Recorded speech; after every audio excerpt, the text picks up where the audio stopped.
Hello everyone, welcome back to my channel study with Deepa Saini. Guys, ये है आपका geography का क्वेश्चन पेपर 2012 का। और 2012 में जो हमारे ज्योग्राफी में क्वेश्चन पूछे गए थे उन्हीं क्वेश्चंस को हम पूरा डिटेल से स्टडी करेंगे।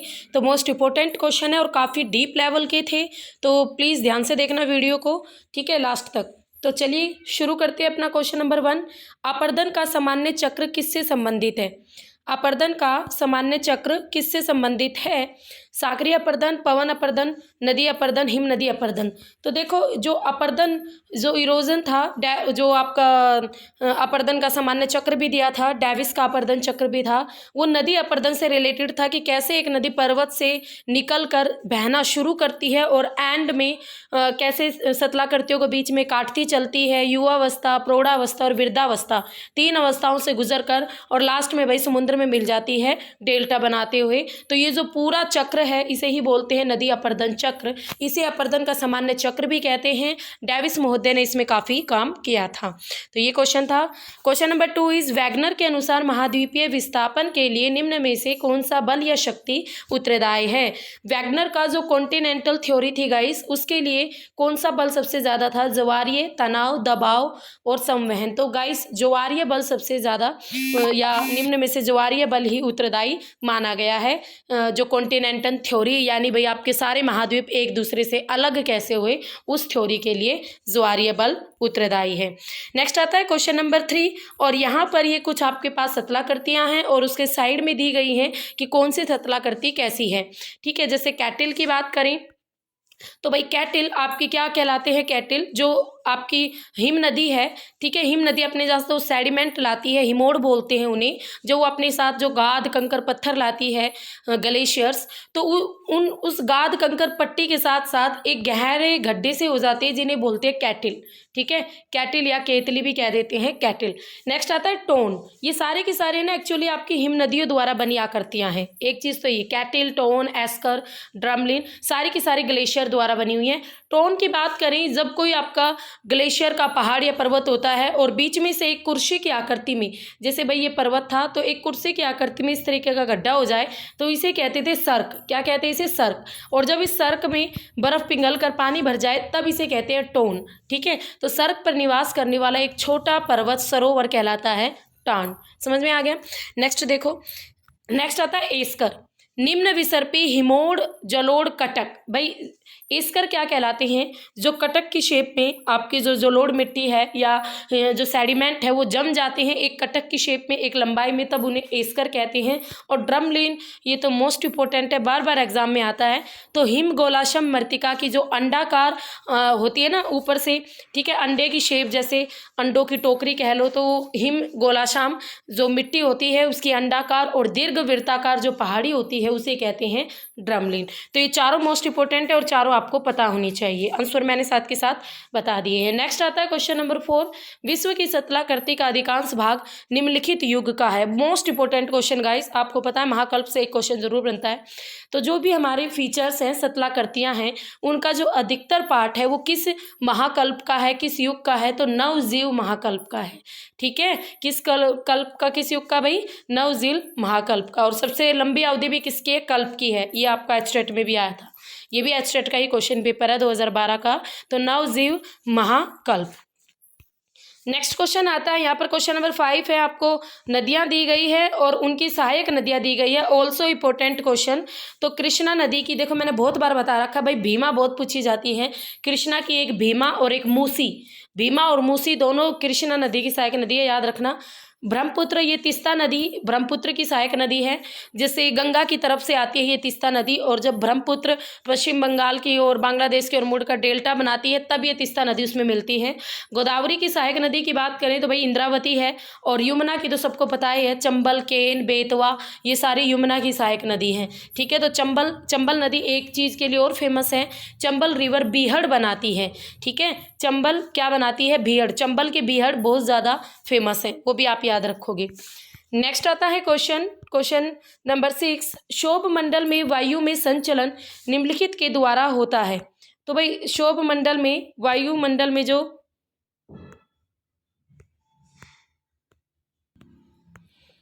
क्षोभ मंडल में वायु में जो संचलन होता है वो किस वजह से होता है? संवहन धारा। देखो वायु में गति, वायु में संचलन, तो मैंने आपको बताया हुआ है कि भाई गर्म हवा ऊपर उठती है और ऊपर उठकर सारा प्रोसेस चलता है, तो इसे संवहन धाराएं तो कहते हैं। ठीक है, तो क्षोभ मंडल में बात करें तो आपके वायु में जो संचलन होता है ना तो गुरुत्वाकर्षण बल के कारण होता है ना वायुदाब के कारण होता है। यहाँ क्षोभ मंडल की बात हो रही है। ठीक है, वायुदाब के कारण तो हमारी पृथ्वी पर चलती है ना, एक हवा एक तरफ से दूसरी तरफ हवा, और सौर पवन तो इसके कारण तो होता ही नहीं है। तो वायु दाब और संवहन धारा में का बच्चे कंफ्यूज होंगे, तो यहाँ पर पूछा गया है गाइस ट्रोपोस्फेयर में, तो याद रखना ट्रोपोस्फेयर में तो हमारी संवहन धाराएं चलती हैं, इसीलिए ट्रोपोस्फेयर को कन्वेक्शनल जोन भी कहते हैं, यानी संवहन मंडल के नाम से भी ये जाना जाता है। तो आंसर रहेगा संवहन धारा, ना कि वायु दाब। नेक्स्ट आता है वायु दाब के माप की इकाई क्या है? डिग्री, मीटर प्रति सेकेंड, समदाब रेखा, हेक्टा पास्कल। अब देखो माप की इकाई पूछी है तो समदाब रेखाएं आप बिल्कुल नहीं करोगे। समदाब रेखाएं तो समान वायुदाब वाले एरिया को मिलाने वाली रेखाएं हैं, वायुदाब को मापने वाली थोड़ी ना है। हेक्टा पास्कल, ठीक है, वायुदाब को या तो मिलीबार में मापा जाता है और उसके साथ साथ हेक्टा पास्कल में भी इसे मापा जाता है। नेक्स्ट आते हैं, ये सेल है गाइस, और ये सेल जो है आपकी हमारी पूरी पृथ्वी पर जब आप वो पढ़ते हो ना वायुदाब और पवनी, तो किस प्रकार की पवनी कैसे कैसे चलती हैं, तो ये सेल आप वहीं पढ़ते हैं। Ferrel cell, Hadley cell, polar cell. देखो पोलर सेल सबसे पहले आपकी हम बात करें तो भाई अगर फेरल सेल की बात करें, फेरल सेल जो आपका पश्चिमी पवन होता है, पश्चिमी पवन प्रवाह, वो होता है फेरल सेल, उस एरिया में फेरल सेल होता है। हैटली सेल की बात करें तो व्यापारिक पवन, यानी जिसे आप क्या कहते हो, व्यापारिक पवन, ट्रेड विंड्स कहते हो, यानी भूमध्य रेखा के आसपास जो हवाएं परमानेंट विंड होती हैं, सारा साल चलती है, उन्हें कहते हैं ना व्यापारिक पवनी। तो वो वाला जो एरिया भूमध्य रेखा के आसपास वाला, वो है आपका हैडली सेल। याद रखना, ये पीजीटी एस्टेट में आता है, 1-2 साल छोड़ के हर बार एग्जामिनर इसे पूछता है। नंबर सी पर है पोलर सेल। पोलर सेल आपकी व्यापारिक पवनों के अनुरूप होता है, आपको पता है, और व्यापारिक पवनों की डायरेक्शन क्या होती है? पूर्व की ओर जाती है ये, है ना। भाई आपकी फेरल सेल पश्चिमी पवनें पश्चिम की ओर जाती हैं, हैडली सेल पूर्व की ओर जाती है। पोलर सेल, जब मैंने आपको पवने पढ़ाई थी तब एक चीज़ बताई थी भाई, व्यापारिक पवने और ध्रुवीय पवने दोनों की डायरेक्शन बिल्कुल सेम होती है। हम बात करें परमानेंट विंड की, स्थायी पवनों की, तो पोलर सेल में आपका आंसर हो जाएगा पूर्वी पवनी, क्योंकि व्यापारिक की भी पूर्व की ओर होती है, ठीक है, और उसी तरीके से पूर्वी पवनों की भी। और भाई अंत्य उष्ण कटिबंधीय अभिसरण क्षेत्र, जिसे ITCZ कहते हैं, और ये एक निर्वात प्रदेश होता है। ये स्थानांतरित होता रहता है। जब आपका कर्क रेखा पर सूर्य की किरणें सीधी होती है तो ITCZ आपका कर्क रेखा पर होता है। जब आपका मकर रेखा पर सूर्य की किरणें सीधी होती है तो ये जोन आपका किसकी ओर खिसक जाता है? मकर रेखा की ओर खिसक जाता है। तो भाई ये 30 डिग्री उत्तरी अक्षांश तक जा सकता है और 30 डिग्री दक्षिणी अक्षांश तक खिसक जाता है। इसे बोलते हैं ITCZ, अंत्य उष्ण कटिबंधीय अभिसरण क्षेत्र। इसकी फुल फॉर्म भी आपको आनी चाहिए, inter tropical convectional zone, ITCZ। Exam में बहुत पूछा जाता है ITCZ। क्लियर है? आगे चलें। नेक्स्ट क्वेश्चन आता है, ऊर्जा स्थानांतरण की निम्न में से कौन सी क्रियाविधि नहीं है? भाई ऊर्जा स्थानांतरण बताना है। चालन में तो आपका ऊर्जा स्थानांतरण होता है, और विकिरण और अभिवहन। अब देखो चालन, विकिरण, अभिवहन, यानी एक से एक पदार्थ से दूसरे पदार्थ में ऊष्मा ऊर्जा जाना, विकिरण ऊर्जा छोड़ना, ठीक है, चालन आपकी ट्रांसफर हो जाना, अपक्षरण में ऊर्जा स्थानांतरण नहीं होता, ठीक है, ये इसमें शामिल नहीं होती। और ये तीनों मैंने पेड कोर्स में बता रखा है कि चालन क्या होता है, अभिवहन क्या होता है, विकिरण क्या होता है, ठीक है। नेक्स्ट आता है, ये कथन है, और ये कथन भी आपके बहुत मुश्किल लगते हैं बच्चों को, तो देखते हैं इसको। स्थिर वायु ऊर्ध्वाकार संचलन गति को रोकती है, ठीक है। अब ये क्या कह रही है पहली लाइन? भाई स्थिर वायु, एक वायु है जो कॉन्सोनेंट है, वो क्या करेगी? ऊर्ध्वाधर, जो आपका ऊर्ध्वाकार है, यानी ऊपर की ओर जो वायु की गति उसको रोक रही है। और अस्थिर वायु अपने स्वयं के उत्प्लावन के कारण अपने आप ही ऊपर चढ़ती है। अस्थिर वायु है, उसमें इतना जोर है कि वो अपने आप ही ऊपर चढ़ रही है। जब स्थिर वायु पर ऊपर उठने के लिए जोर पड़ता है तो जो बादल बनते हैं वे व्यापक होते हैं और उनकी मोटाई भी कम होती है। ये बिल्कुल गलत है। जब वायु ही स्थिर है, उसको ऊपर उठने के लिए जोर कैसे पड़ेगा? ठीक है। तो बादल बनेंगे भाई, ऊपर उठेगी तो बादल तो बनेंगे, कोई भी वायु व्यापक होंगे, मोटाई कम होगी।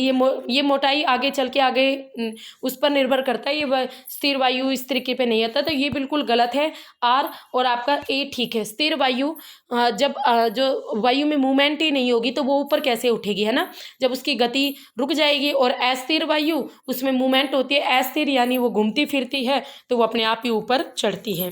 ठीक है, ये क्वेश्चन समझ में आ गया। नेक्स्ट चलते हैं, क्वेश्चन नंबर 11। चिली और पेरू के तट के सहारे चलने वाली शीत धारा का नाम है। ठीक है भाई, चिली और पेरू के तट के सहारे कौन सी धारा चलती है? पेरू की ठंडी धारा भी जिसे हम कहते हैं, और भाई इसे हम्बोल्ट की धारा के नाम से भी जाना जाता है, क्योंकि हम्बोल्ट महोदय ने इस धारा का सबसे पहले पता लगाया था। तो आंसर रहेगा हम्बोल्ट धारा, है ना।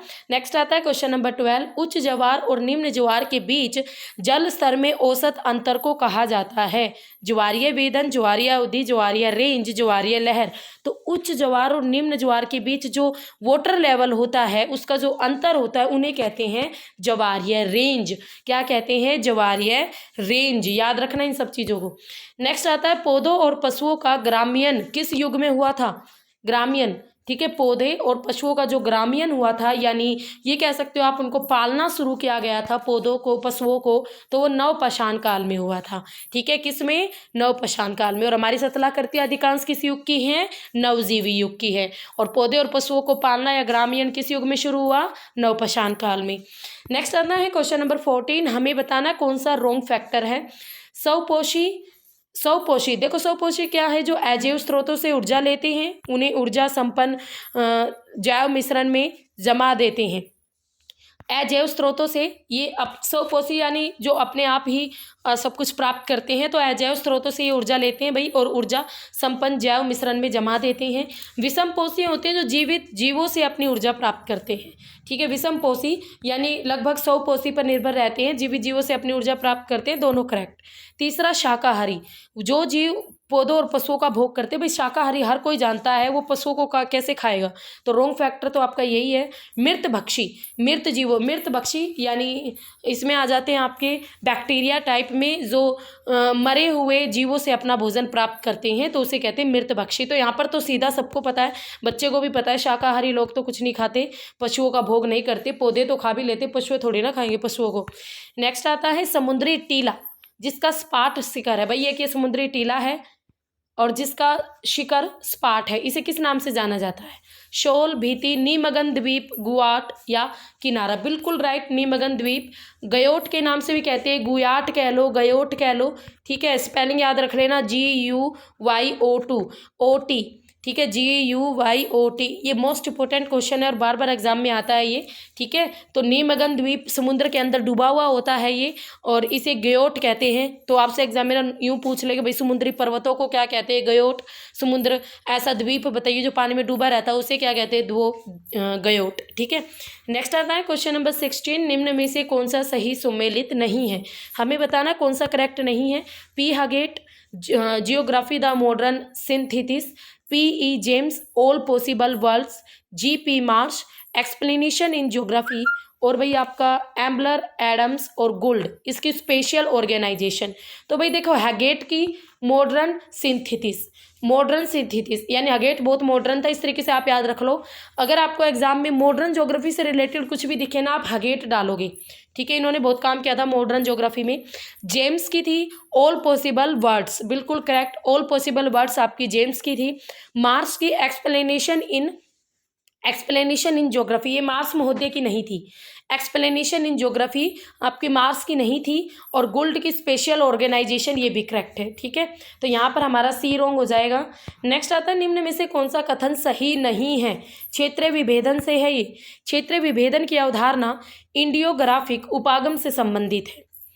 क्षेत्र विभेदन की अवधारणा नोमोथेटिक विश्लेषणात्मक उपागम से संबंधित है। इसके जो प्रतिपादक थे वो हार्टसन थे, बिल्कुल करेक्ट। और ये कोरोलॉजी से संबंधित है। ठीक है, ये जो आपका होती है ना ज्योग्राफी में, पॉलिटिकल ज्योग्राफी, जिसमें एक चैप्टर आता है क्षेत्र से लेकर क्षेत्र, राज्य, ठीक है, सीमा, सीमांत, ये वाले टॉपिक होते हैं उसमें, तो उसका है ये क्वेश्चन। तो क्षेत्र विभेदन की अवधारणा की, यानी क्षेत्र, आपने अपने क्षेत्र के विभेदन की बात करें तो इसके थे भाई कौन? हार्टसन, ठीक है। और ये अवधारणा आपकी कोरोलॉजी से रिलेटेड थी। बट इसमें अगर हम बात करें, इसमें वर्णनात्मक उपागम से रिलेटेड थी, ये विश्लेषणात्मक उपागम से नहीं थी। यानी चीज़ों को वर्णित किया गया था बट उनको विश्लेषण नहीं किया गया था, ठीक है। तो ये हमारा रॉन्ग फैक्ट रहेगा। नेक्स्ट आता है क्वेश्चन, एक ही प्रकार का वातावरण जीवन यापन और संस्कृति के भिन्न तरीकों के लोगों के लिए भिन्न अर्थ रखता है। यह कथन निम्नलिखित की अवधारणा से संबंधित है। भाई एक ही प्रकार का वातावरण जीवन यापन और संस्कृति के अलग अलग जो तरीके हैं उन लोगों के लिए अलग ही अर्थ रखता है, एक ही प्रकार का वातावरण। तो भाई निश्चयवाद, तो इसमें देखो वातावरण को कमजोर दिखाया गया है, ठीक है। भाई संस्कृति अलग अलग है तो लोग अपना अलग अलग अर्थ रखते हैं, अलग अलग जीवन जीते हैं, तो निश्चयवाद कमजोर है। अब दूसरा देखो, रुको और जाओ, निश्चयवाद दोनों को बराबर यहाँ पर स्थान नहीं दिया गया है। वातावरण तो एक ही बात की गई है, जबकि जीवन यापन और संस्कृति के भिन्न भिन्न तरीके अपनाए गए लोगों के द्वारा। उसके अलावा संभाव्यवाद भी ये नहीं है, संभववाद है। इसमें मनुष्य की संस्कृति और जो लोग हैं अपने हिसाब से वातावरण को ढाल लेते हैं, उस चीज़ को इसमें व्याप्त किया गया है, तो आंसर होगा संभववाद। नेक्स्ट आता है, निम्न में से किसने भूगोल में व्यवहारवादी वातावरण पर जोर दिया? ये आपका इंपॉर्टेंट क्वेश्चन है अगेन। भाई व्यवहारवादी वातावरण को पर जोर लाने वाले कर्क महोदय थे, किर्क बोलते हैं, ये कर्क गलत है, किर्क आएगा यहाँ, किर्क महोदय ने जोर दिया था, ठीक है। किर्क आएगा इसका आंसर, किर्क, याद रखना। नेक्स्ट आता है, और नेक्स्ट वाला क्वेश्चन आपका मोस्ट और एस्टेट में 2-3 बार रिपीट हो चुका है ये क्वेश्चन। भूगोल को मानव पारिस्थितिकी विज्ञान के रूप में किसने परिभाषित किया? मैं आपको बार बार बता चुकी हूँ, मानव पारिस्थितिकी, ह्यूमन इकोलॉजी, ये दो वर्ड जब इकट्ठे आ जाए तो आंख बंद करके बैरोज लगाना है, ठीक है। ये दो वर्ड इकट्ठे आ जाए, ह्यूमन इकोलॉजी, आंख बंद करके क्या लगाना है? बैरोज महोदय। बैरोज याद रख लो, बैरोज का मानव पारिस्थितिकी विज्ञान, इस तरीके से, ठीक है। तो इन्होंने ही काम किया था ह्यूमन इकोलॉजी में, और किसी ने ज़्यादा नहीं किया।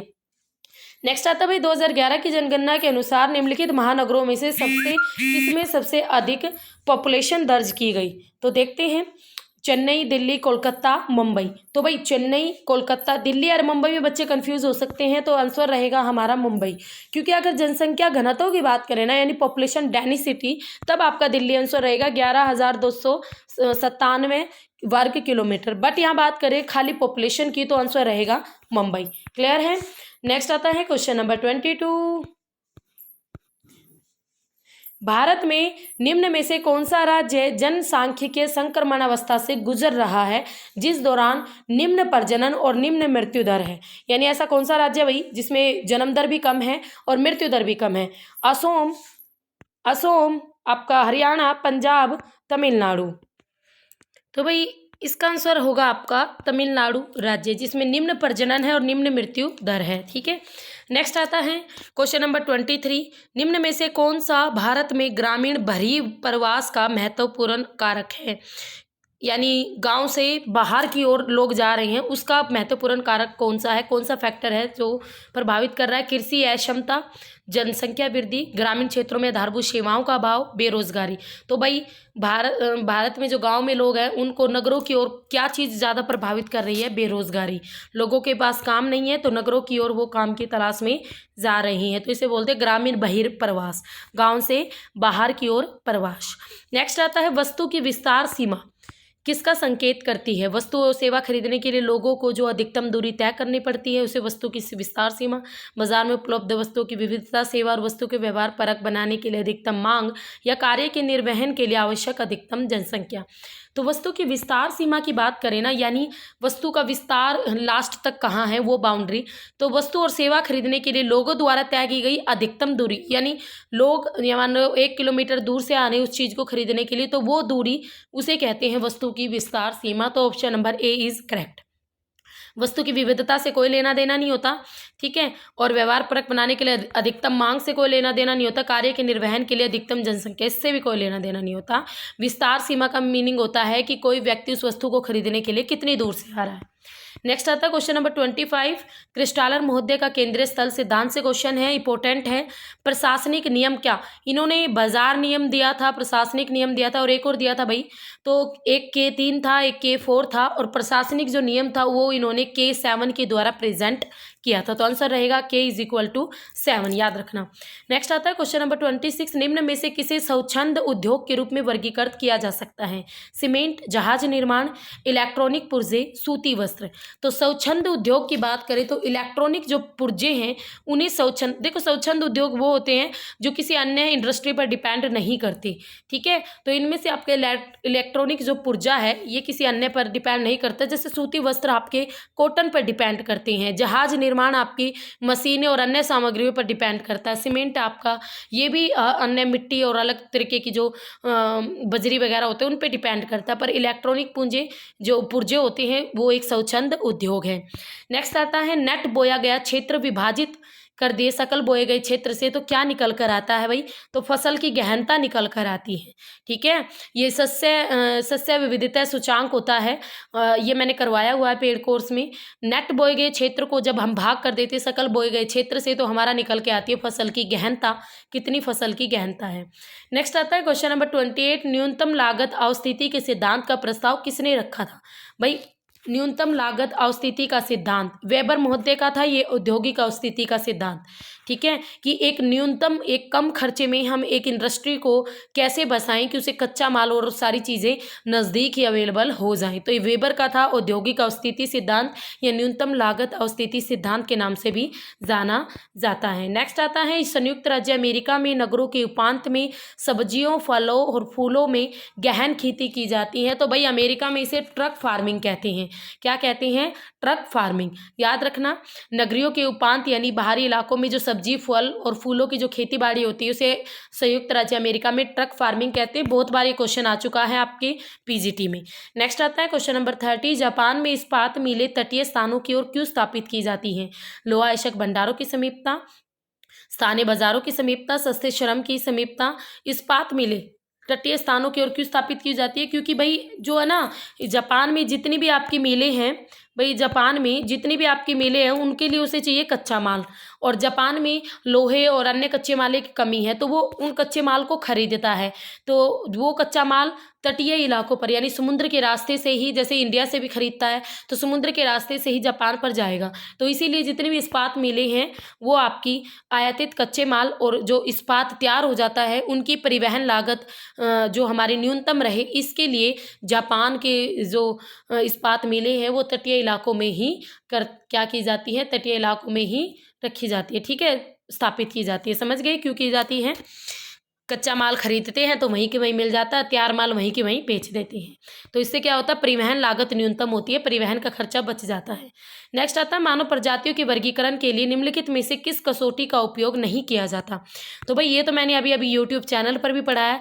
तो देखो मैंने बोला था भाई आँख के रंग का भी यूज़ होता है, और नासिका भाई नासा सूचांक यूज होता है, बाल भी यूज होते हैं, मैंने बताए थे भाई स्ट्रेट बाल, घुंघराले बाल, बट मैंने कान का जिक्र कहीं पर भी नहीं किया। देखो इस तरीके से क्वेश्चन बनते हैं एग्जाम में, ये आपका पीजीटी में क्वेश्चन, और अभी मैंने आपको ये यूट्यूब चैनल पर करवाया है। मेरे यूट्यूब चैनल का नाम है स्टडी विद दीपा सैनी। और गाइस अगर पेड कोर्स लेना चाहते हो तो अचीवर्स एकेडमी ऐप डाउनलोड कीजिए, वहाँ पर आपका पेड कोर्स अवेलेबल है। अभी भी ज़्यादा टाइम नहीं गया है, आप अपनी अच्छी तैयारी कर सकते हो पेड कोर्स लेकर, अचीवर्स एकेडमी ऐप, ठीक है। तो कान रहेगा इसका आंसर। नेक्स्ट आता है निम्नलिखित जनजाति और उनके पर्यावरण को सम्मिलित कीजिए। ये आपका इंपॉर्टेंट क्वेश्चन है और डीप क्वेश्चन है। तो इस क्वेश्चन को करते हैं हम। सबसे पहले देखेंगे खिरगिज। भाई खिरगिज तो हमारे सेंट्रल एशिया में रहते हैं। याकूत, यूकागिर, ये सारी आपकी साइबेरिया में रहती है जनजातियाँ। लैप्स स्कैंडिनेविया की है। एस्किमो कनाडा में रहती है। एस्किमो ठंडे इलाकों में, कनाडा, ठीक है, कनाडा में एस्किमो। और याकूत, यूकागिर, यूकाचिर, ये ऐसे जो यूका पुका होगी ना, यूका अनुका, ये सारी साइबेरिया की है। खिरगिज ये आपकी मध्य एशिया की है, ठीक है। लैप्स स्कैंडिनेविया की है। क्लियर है? तो सीधा ही था, सबके आंसर सीधे थे, ज़्यादा दिक्कत नहीं थी। नेक्स्ट आता है क्वेश्चन नंबर 33, निम्न में से कौन सा कथन राज्य के बारे में सत्य नहीं है? उसका प्रादेशिक, देखो भाई थोड़ा कम दिख रहा होगा, ये थोड़ा प्रिंट में था गड़बड़, कोई नहीं, मैं बोल रही हूँ, आप मेरा सुन लेना। उसका प्रादेशिक आधार होता है, राज्य का बात करें, उसका हमेशा सामाजिक और सांस्कृतिक आधार होता है, सत्य नहीं है बताना हमें। भाई उसका प्रादेशिक आधार होता है, किसी भी राज्य का प्रादेशिक आधार होता है, प्रदेशों में डिवाइड किया जाता है, यानी राज्य में जो पर्वत है, पहाड़ है, इसी आधार पर, ठीक है। उसका सामाजिक सांस्कृतिक बेस होता है, सामाजिक सांस्कृतिक कोई बेस नहीं होता किसी भी राज्य का, तो यही कथन गलत है। किसी भी राज्य का कोई भी सामाजिक सांस्कृतिक बेस नहीं होता, ये होता है कि भाई सामाजिक सांस्कृतिक विशेषताएं होती है प्रत्येक राज्य की, बट बेस नहीं होता। आंतरिक प्रभुसत्ता संपन्न होता है और बाह्य सब संबंधों में भी प्रभुसत्ता संपन्न होता है, ये दोनों भी करेक्ट है। नेक्स्ट आता है क्वेश्चन हमारा, निम्नलिखित में से कौन सी भाषा द्रविड़ कुल की नहीं है? निम्नलिखित में से कौन सी भाषा द्रविड़ कुल की नहीं है भाई? सिंघनी, ब्राहुई, कन्नड़, मलयालम। देखो द्रविड़ यानी दक्षिण भारत, तो कन्नड़ और मलयालम ये तो सभी जानते होंगे, ये सारे आपकी द्रविड़ कुल की है, और ब्राहुई भी आपकी द्रविड़ कुल की है, बट सिंघली आपकी ये लैंग्वेज आपकी आई थिंक श्रीलंका में ज़्यादा बोली जाती है सिंघली, ठीक है। तो ये आपकी द्रविड़ कुल की नहीं है, ठीक है, याद रखना द्रविड़ कुल की लैंग्वेज नहीं है। नेक्स्ट आता है टोडा। टोडा जनजाति का जो आवास है वो कहाँ है? अरावली, शिवालिक, कैमूर और नीलगिरी। तो भाई नीलगिरी में रहती है ये टोडा जनजाति, साउथ इंडिया में। और ये टोडा जनजाति से आपका क्वेश्चन 2-3 बार रिपीट हो चुका है। इंपॉर्टेंट जनजातियाँ याद रखना, नीलगिरी की जो श्रेणी है, या राज्य पूछे तो केरल, तमिलनाडु, कर्नाटक, तो इन राज्यों में टोडा जनजाति के लोग देखने को मिलते हैं। नेक्स्ट आता है, देश का आर्थिक विकास मापने के लिए निम्नलिखित में से किस सूचक का सर्वाधिक यूज किया जाता है? आर्थिक विकास मापना है हमें, इकोनॉमिक डेवलपमेंट मापना है। शिशु मृत्यु दर का कोई लेना देना नहीं आर्थिक विकास में, पेयजल की उपलब्धता का कोई लेना देना नहीं, महिला साक्षरता का कोई लेना देना नहीं, प्रति व्यक्ति सकल राष्ट्रीय उत्पाद, बिल्कुल राइट, सकल यानी ग्रोस नेशनल प्रोडक्ट प्रति व्यक्ति, जीएनपी, जीडीपी, जीएनपी, तो इन सब का यूज किया जाता है ना हमारे इकोनॉमिक डेवलपमेंट के मापने के लिए, ठीक है। तो ऑप्शन नंबर डी रहेगा इसका आंसर। नेक्स्ट आता है क्वेश्चन 37, निम्न में से कौन सा सही सुमेलित नहीं है? मिडरल संचयी कार्यकरण मॉडल, फ्रीडमैन सार भाग परिधि या उपांत मॉडल, वुडविल परिवहन मॉडल, फ्रैंक प्राश्चर्यता मॉडल। तो हमें देखना है कि कौन सा ठीक नहीं है। तो यहाँ पर मिडरल का संचयी कार्यकरण मॉडल ये करेक्ट है, फ्रीडमैन ने उपांत मॉडल दिया था, वुडविल का परिवहन मॉडल वुडविल का नहीं था, तो ये आपका करेक्ट नहीं है। नेक्स्ट आता है क्वेश्चन नंबर 38, निम्न में से किसने इस अवधारणा को औपचारिक रूप दिया था कि स्थानिक संगठन और राष्ट्रीय विकास के बीच संबंध विद्यमान है? तो स्थानिक संगठन और राष्ट्रीय विकास के बीच संबंध विद्यमान है, इस अवधारणा को दिया था फ्रीडमैन महोदय ने। आंसर रहेगा फ्रीडमैन महोदय। स्थानिक संगठन और राष्ट्रीय विकास के बीच जो संबंध है, फ्रीडमैन महोदय ने इसको दिया था। नेक्स्ट आता है रोस्टोव का मॉडल। रोस्टोव के मॉडल के अनुसार आर्थिक संवृद्धि की अवस्थाओं का कौन सा अनुक्रम निम्नलिखित में सही है? पारंपरिक समाज, परिपक्वता की ओर, उत्प्रस्थान, अधिक जन उपभोग। पारंपरिक समाज, उत्प्रस्थान, परिपक्वता की ओर, अधिक जनभोग। भाई पहले पारंपरिक समाज, फिर उसका प्रस्थान हो गया, फिर वो परिपक्वता यानी और डेवलपमेंट हुआ, और फिर अधिक जन उपभोग। तो अगर हम बात करें ये अनुक्रम रोस्टोव के मॉडल के अनुसार आर्थिक संवृद्धि यानी इकोनॉमिक डेवलपमेंट या ग्रोथ के लिए इम्पोर्टेंट है, ठीक है। पारंपरिक समाज आएगा सबसे पहले, हमारा पुराना समाज था, फिर हमने उससे थोड़ा प्रस्थान किया, हम परिपक्वता की ओर बढ़े और अधिक जन उपभोग फिर किया जाने लगा। तो क्वेश्चन नंबर 39 का बी रहेगा। नेक्स्ट आता है क्वेश्चन नंबर 40, निम्न में से कौन सा क्षेत्र आकारी या समांगी क्षेत्र है? तो भाई समांगी यानी जो आकारी बात करें तो समान रूप से, तो ये है आपकी असम घाटी। आंसर रहेगा असम घाटी, इन सभी में से असम घाटी यानी एक समांगी क्षेत्र। नेक्स्ट आता है 2001 से 2011 के बीच लिंग अनुपात प्रति 1000 पुरुष स्त्रियों में कितनी की वृद्धि हुई थी? तो भाई 2001 से 2011 943, ठीक है। तो कितनी वृद्धि हुई थी? 5 से 10 की वृद्धि हुई थी। कितनी वृद्धि हुई थी? 5 से 10 की वृद्धि हुई थी, कमी नहीं आई थी, वृद्धि हुई थी, है ना, ठीक है। तो 5 से 10 की वृद्धि हुई थी आपके 2001 से 2011 के बीच लिंग अनुपात में। नेक्स्ट आता है हमारा क्वेश्चन नंबर 42। यहाँ पर आपको कुछ खनिज दिए गए हैं और यहाँ पर उनकी भाई क्या दी गई है? माइंस दी गई है, यानी खाने दी गई है। नेक्स्ट क्वेश्चन आता है गाइस यहाँ पर आपको कुछ खनिज दिए गए हैं और यहाँ पर खनन क्षेत्र हैं। तो तांबे की बात करें, तांबे की फेमस खान है खेतड़ी की खान, राजस्थान में पड़ती है। लोहे की फेमस खान है कुद्रेमुख की खान, कर्नाटक में पड़ती है। मैग्नीज बालाघाट, ये भी आपका फेमस है। और अभ्रक में कोडरमा, ठीक है, कोडरमा की खान, और जो कि झारखंड राज्य में पड़ती है। तो ये चारों खान आपको याद होनी चाहिए और ये चारों खनिज भी इंपॉर्टेंट है, चारों के चारों। नेक्स्ट आता है भारत में मैंग्रोव निम्न में से किसका सर्वाधिक महत्वपूर्ण वृक्ष है? उष्ण कटिबंधीय आर्द्र पतझड़ी वन, ज्वारीय वन, उष्ण कटिबंधीय शुष्क पतझड़ी वन, उपोष्ण आर्द्र वन।